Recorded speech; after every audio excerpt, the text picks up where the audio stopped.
Well, welcome back. Greetings, everybody. Welcome to the Garage O Gear, aka I don't have a better name for this series that I'm doing off the road outside of my normal tour vlogs. So we're moving on to the next guitar. This one is going to be interesting because this is such a neglected guitar. I still use it at home a lot, but it's got this quirk, and it's a common quirk that is easily fixable. I just haven't done it. There's some sort of maybe bad solder point in the output jack. It's gonna, oh wait, didn't do it. Well, the volume's down. All the volumes are down. There it is. So I may be playing this guitar, and you're gonna hear that. Today we have a 1997 Fender Telecaster Nashville Deluxe. I got this in 97. My dad got it for me for Christmas one year. This was like my first. There it is. We're going to hear that a lot. Oh, fun. This was my first, like, what I would call good guitar. It is a made in Mexico Telecaster. I've probably mentioned this before, but I have zero issues with made in Mexico, any Fender, really. I think most of my Fenders are non-USA. I've got, like, one of my P basses is a US Fender. Yeah, even that Jazzmaster I did in a previous video, that's a made in Ensenada, but Mexico. Anyways, I don't really care. At the end of the day, like I said before, if it feels good and looks good and plays good and sounds good, then it is good. But this was a huge deal for me when I first got it. My first guitar ever was a brand called Memphis. Man, Memphis, just like a starter kind of company. Maybe they had a better era. I don't know. When I was 11 years old, I think, I got my Memphis guitar. My grandmother, rest in peace, her favorite place to like go shopping was at the El Toro Marine Base. Some of you might know that. They reference that in the movie Independence Day when he says, "Haven't you heard? El Toro's been destroyed." That was the El Toro Marine Base. And they had like a big shopping area there for people that lived on the base and stuff like that. Well, because my grandfather, also rest in peace, was in the Navy, he had access to go there and go shopping and whatnot. So anyways, that's where like my family would sometimes go get Christmas presents and things like that. We just called it the base. Like, hey, we're going to the base with grandma this weekend or whatever. I bought my second ever car there. They had like a parking lot where people could sell their used cars. This is crazy. I bought a 65 Mustang for like $2,200 back then. This would have been 95, I guess, 94, 95. I loved that thing. I just was young and poor and didn't have enough money to keep it up. And looking back, hindsight being 2020, I should have hung on to that because that thing would be worth some money now and I would still be driving it. But anyways, I digress. So that's where my Memphis guitar was purchased. I'm going to throw a little picture here so you can see what it looked like on Christmas morning, probably 1989. And then after that, I had a Squier II Strat, which I think I've mentioned before. And that was awesome to me. I thought that was the coolest guitar ever. But then once I started realizing, like, okay, Squier's like the cheaper version of Fender. Fender was Guild and Fender were like the first two guitar companies I like recognized because my dad had a couple Fenders and a Guild acoustic, which I have now. I'll do a video on that. Actually, I've done a video on that, not in this setting, but when my dad gave it to me, I did a video on that. So go back to my channel and watch that. That was the first guitar I learned on before I got my Memphis, and I now have it in my possession. But anyways, I had that Squier II forever, and then I think senior year in high school, I got this. And it's, the headstock just said Fender. It didn't say Squier. And I just thought, like, dude, like just to see that logo as a kid to me was everything. It was one of those things that I still get these nostalgic feelings when it's happening. I'm just going to turn the volume pedal down because it's going to keep happening. I still get a very nostalgic feeling when I just see the Fender logo. And the fact that, I own like 8 or 9 Fenders now, and I have a relationship with my friend Kevin over at Fender, and just being able to go to their showroom here in Nashville and like look at all these Fender guitars is just like, it's just a dream come true for me. And I do not take it for granted or take it lightly that I am fortunate to be in that kind of position where, after 27 years on the road, these connections can be made and stuff like that. So, but back to this, I remember it was one of those things, my dad probably thought he was being funny, and like we all like opened our presents on Christmas morning, and I'm a senior at this point, so it wasn't like, I'm this little kid. But I remember thinking, like, I remember asking for like a Telecaster because my dad had one. I don't think, other than maybe Joe Strummer from The Clash, which I have one of those back there. I'll do a video on that one. A Joe Strummer telly. I don't know. I think my dad was like the only telly player I knew. You know, I didn't really like pay attention as much as I would nowadays to who played what and all that kind of stuff. So I just wanted a telly. That's all I cared about. So my dad got this. I never even like picked out a telly or any. I mean, this is before we had the internet. So I just said I just want a Telecaster. That would be awesome. So Christmas morning, we opened all of our presents, and I remember like, we're finishing up, we're done. I remember thinking like, oh man, I really wanted to get that telly for Christmas, but oh well, you know, I still got my Squier 2 Strat. I'll keep playing that or whatever. And then my dad did the whole thing. We had this like we had a 2-story house, and it was like a loft little office area. And where my dad had his records and his stereo and his guitars and amps and stuff. And it was like the size of a small bedroom, but kind of open air or whatever. He points up to the loft. He goes, I think there might be something else up there I forgot to bring down. I look up and I could see like a gig bag. And I was like, no way. And I just raced up there and I pulled this out. And sorry for the light reflection. Let me move this and see if it probably won't help. I don't know. I need a better lighting system here. But anyways, this was the guitar. Obviously didn't come with the Clash sticker, but yeah. I've always loved this thing. I've probably put more miles on this guitar, I'd say, than any other guitar in my entire collection. When I was in a band called the Supertones, I mean, this thing went all over the world with me. I mean, it was either this or this Les Paul Standard I used to have, which I traded to a friend, and I kind of wish I wouldn't have. I wish I had that back, because in '98 it was awesome. But this one, like, I'll never get rid of. You know, I'll pass this on to my niece or nephew or something. But yeah, this was my first good guitar, you know, and I didn't care that it was made in Mexico. I probably didn't even notice that it was, even though it says it on the headstock. Like, most of the time it says it on the back of the headstock now, but this one, it literally says it, like, right below the Fender logo. I don't know if you can even see that, but yeah, I just love this thing. Like, it's always been cool. I like that it had 3 pickups, so you know you can kind of get a Stratty thing in like the position 2 and position 4 on the pickup selector. I have done a couple little mods to it. The bridge here, I went to the 3 saddle bridge or whatever. I think someone just told me that's what you should do, so I did it. I don't know why. It had originally like a saddle for each string. And this does look more cool and old school and stuff like that. Obviously, I put the Clash sticker on there. That sticker's been there for probably at least 20 years. I think I bought that on tour at some rock shop in Omaha or something. I just thought, oh, this would be cool. And, you know, Joe Strummer plays a Telecaster, so I'm going to put that there. And so, yeah, that's been there. I don't know if I'll take it off. I'd imagine that it's the colors maybe faded a little bit. I don't know. It's not a nitro finish. It's definitely like polyurethane, but it's definitely relicked too. Like, but that's all just from me, like beating it up, and you know, that's all coming off. And there is where is it? It was it's on the back right here. Yeah, it was dropped at one point. Like that chunk came out. There's just like dings in it, but it's, you know, I mean, I've had this guitar for 28 years, which is crazy. I got this a year or two before I started touring.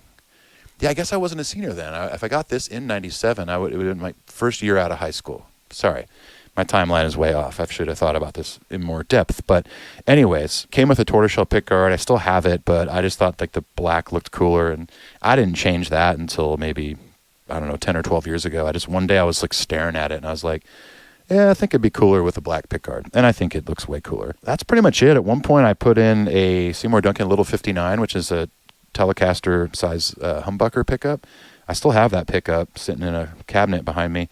And then this pickup is actually from I think a 62 reissue Telly or something, 61. And Matt Hoops, who I played in Reliant K with, he had it. And he's like, hey, do you want this? And I was like, sure. So me and my friend Eric, we were taking out the Little 59 and putting this in. And the one thing that we did wrong is one of the pickup selector positions is like out of phase or whatever. It's just soldered wrong, and I've never fixed it. So that's another little quirk about it. Let's see if it's buzzing. This could get annoying. But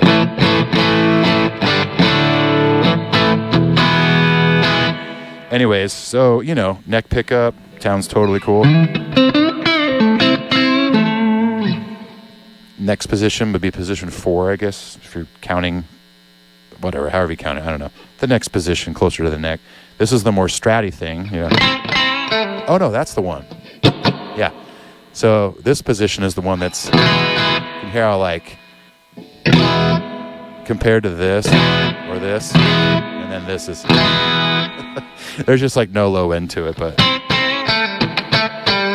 which I guess could make for a cool little like effect or whatever. You know what it sounds like is like Green Day does this a lot, where they probably in mixing like whatever Billy Joe's part is, they'll like make it sound kind of like lo-fi AM radio sounding. That's what this would. So I guess I have that effect.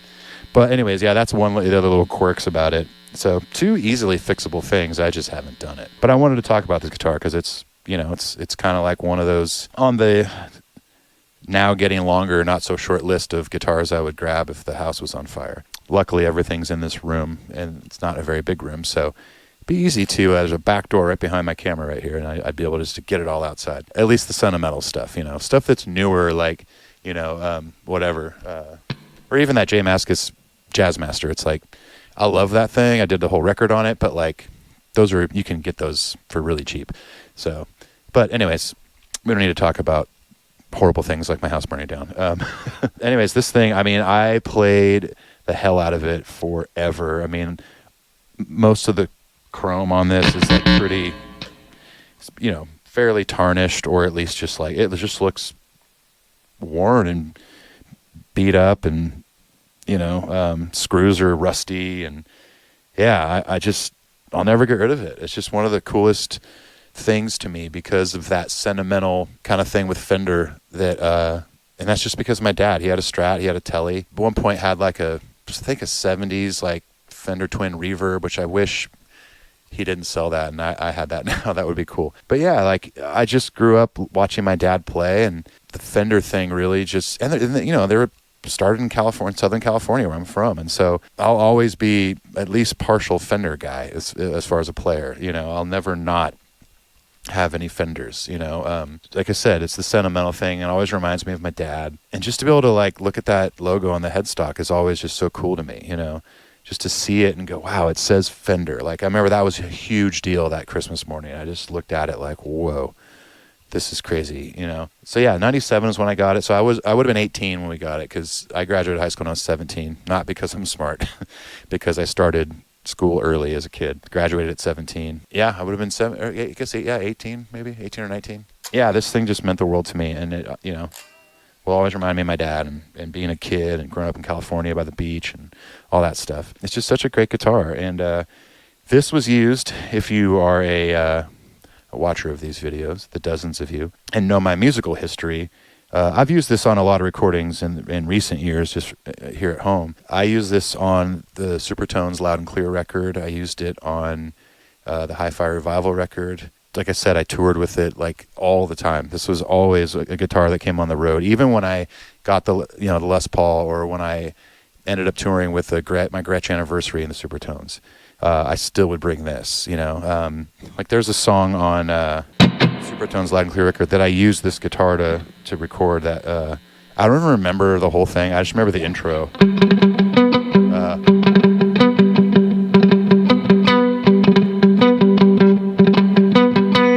I don't know if that's the key. Maybe it's an A.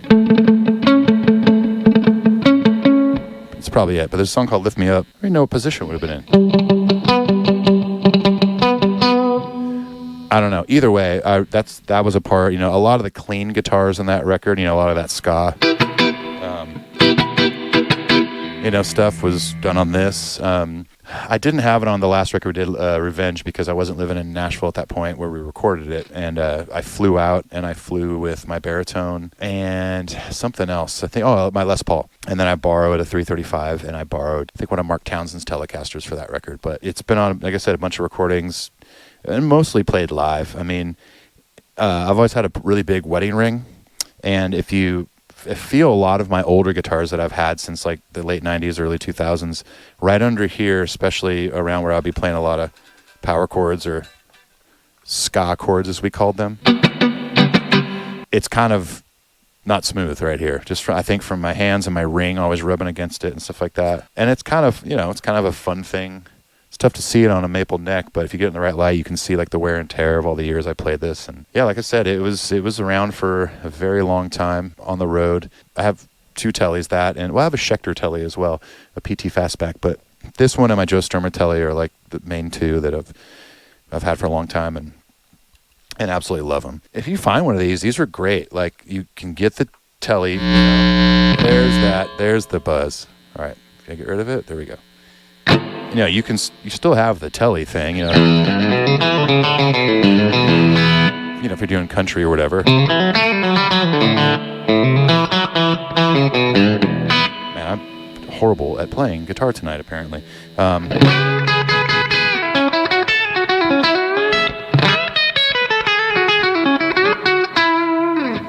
not really a great country player, by the way. I can kind of fake those. Or whatever. I don't claim to be a chicken picking guy, but so if you want to get the telly thing like that, you can absolutely get all that. Pick really, pick really close to the bridge and get the, as opposed to,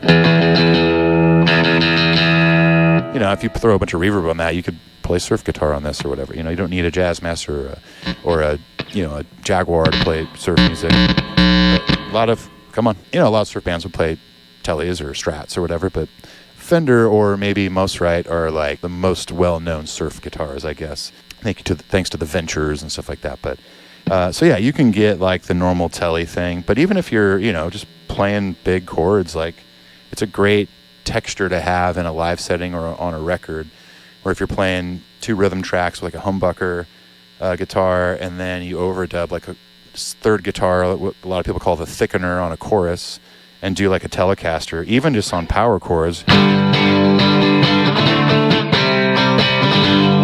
or whatever, right? Like you could throw that on there, and there's a more clarity to it because it's a very brittle sounding kind of guitar.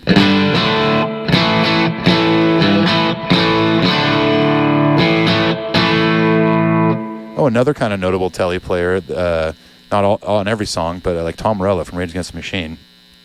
That was another thing a lot of us learned in high school when we got into Rage, was being able to make it some more gain. Stop it. Some more gain here. Just doing the... That's one of those Tom Morello tricks, is because these are just so... Just that weird resonance happening behind the nut. So yeah, that's that Tom Morello trick right there. So yeah, there was just a lot of, players that I was discovering in high school and out of high school that were telly players, but not like country guys. You've got guys like Brent Mason here in Nashville that play on every record every single day of their life. I'm sure he's in a studio as we are, sitting here talking about this, recording some crazy, fast, insane thing. That was never me. I never got into country music like that when I was younger. I got into Johnny Cash and Hank Williams and stuff. But yeah, I just, I saw, guys like Tom Morello or, Joe Strummer playing Telecasters, or Bruce Springsteen, Tom Petty, whoever, and just thought like, oh, those are rad, just to be able to go.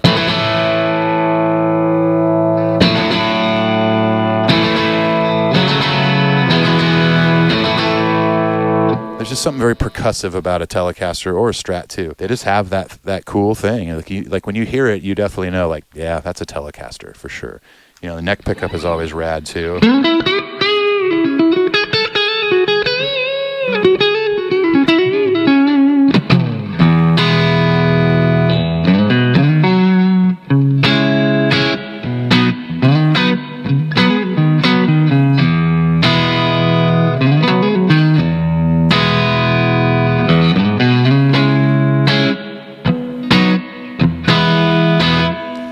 Nothing like a telly pickup and a telly buzz. I will fix that at some point. As I'm playing this, because I don't, it's been a minute since I've played this guitar. It was also perfectly in tune when I picked it up. I haven't picked this guitar up in like 6 months because I've just been gone so much on the road. But I picked it up and was like, checked my tuner, and I'm like, it's in tune still. It's just been sitting there. Temperature changes. I mean, last time I played it, it was like 95 degrees out and humid as hell. So that's a good thing about guitars like this. What else about this thing can I tell you? I don't know. As I'm playing it, I'm realizing it definitely needs like some serious work from my luthier friend. James. It probably needs some fretwork and whatnot. Maybe I can do some of that stuff, but not everything. I think it needs a new nut too, because there's like the E string isn't as like bright. It's like sounds muted almost. So I think that might be a nut issue. Actually, I'm looking at it and it's literally cracked. I forgot about that. So yeah, I'm telling you, this thing, there's some issues with this thing. If I do record with this, I have a straight, hang on, I got a straight cable in here, but I'll usually do a right angle cable looped through a guitar strap and play it standing up, because then that'll prevent the buzzing from happening. Or I could just open that up and just resolder it real quick. It would take me 5 minutes. I don't know. It's got its quirks, and I kind of love it. So yeah, this thing is great. You could probably find these for pretty cheap too. Even though the guitar is almost 30 years old, it's like technically that's vintage now. You know, I think, what is it, 25 years? Even if it's 30 years, it's like that's only a couple years away. I mean, it's 2 years away. This thing will be 30 years old. But you can still find these, I think, for maybe $1,000, $1,200 max. You know, and it was a good era of Mexican Fenders. Yeah, maple neck, and who knows what the body's made of. I don't know. I don't care. I really don't. But yeah, there you go. That's the 1997 Nashville Deluxe Telecaster. Thanks for watching. See you on the next one. I'm not sure which guitar we're going to do next. I do need to do this Les Paul here. That was another OG guitar of mine that I've had since about 98. A 1980 Les Paul Firebrand. Also used on some Supertones records. But yeah, we'll talk about that one next time maybe. All right. See you later.